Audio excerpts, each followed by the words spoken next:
G'day guys, and welcome to the first episode of the Aussie Dividend Machine. This channel's created to help you better understand investing and generate some personal wealth. My investing philosophy is to invest in profitable companies who have great long-term growth and also produce some consistent dividends for shareholders. Whilst this channel will focus predominantly on Australian shares, which can be purchased on the ASX, the Australian Stock Exchange, it's also really important that we cover a lot of the news and events happening in the US and on the New York Stock Exchange. Obviously, events in the US deeply impact the Australian market as well, so I'll be covering all the latest news as well. So guys, let's get on with things. I'll jump on the computer now and show you how to make your first share purchase online using the Self-Wealth platform. This will apply, and it'll be a very similar process on any other online brokers that you may be using. First up, I'll take you guys over to the stock watch list section of Self-Wealth. This is where I have a number of shares that I've got my eye on. For the purpose of today's tutorial, I'm just going to go with Beach Energy Limited. We'll make a dummy purchase of some of their stock. So click on the link for that particular share. Here you can see the shares homepage, which is the stock analysis and research page. You get all the typical stock data and metrics here. Once you know what you want to purchase, simply come over to the right hand side of the screen and hit the buy button. That'll load up the place order page. Here are all the options that need to be populated before you make your purchase. The stock code's automatically populated based on what you've selected. It's two order types, buy and sell. Today we're buying, so we'll stick with that. It would be the same process if you had a number of units you wanted to sell. So we'll hit buy, order type, quantity or value.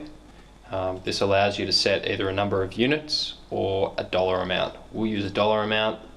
That's how I normally purchase, so just for today's example, we'll plug in $1,000. That should then calculate the number of units after we select the price type. So price type, if you don't want to pay more than a certain amount for a stock, use a limit and you can plug in the limit price per unit. Typically, if it's a fairly steadily priced stock, I'll normally go for the market then limit.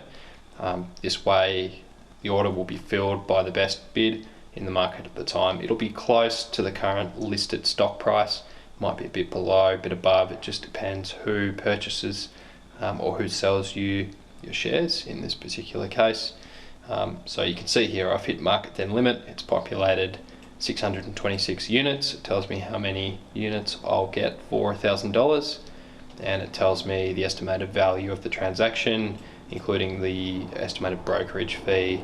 Self-Wealth's fee, I still believe, is the best brokerage fee out of all the Australian online brokers, so $9.50 is not too bad, but you really wouldn't want to be purchasing much less than $1,000, otherwise that becomes quite a bit of a management fee. Okay, on to expiry type. If you're going with a market offer order, typically it'll be filled within 10-15 minutes. Depending on what stock you're purchasing though, it could take a bit longer.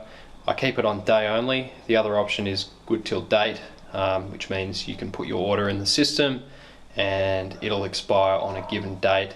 I wouldn't worry too much about this, just set it as day only. I don't think you'll have any trouble having your order filled within a day. So once you've done that, you can hit review order. Obviously I can't place this order today because it's a Saturday and the market's closed. If you set an expiry date, it would then wait until tomorrow and place the order automatically. What I might do is just leave it there. If you want to see a live purchase during a market day, let me know and we can do that in a future video. I hope that answers all your questions on how to purchase a stock online. It's fairly straightforward. If you've got any questions, just leave them down below in the comments section. Cheers. Okay guys, that wraps up today's episode. Hope you could see it's not too difficult to make a share purchase online. If you've got any questions, make sure to leave those in the comments section below. If you like the video, give it a like and subscribe for more content coming soon. Cheers.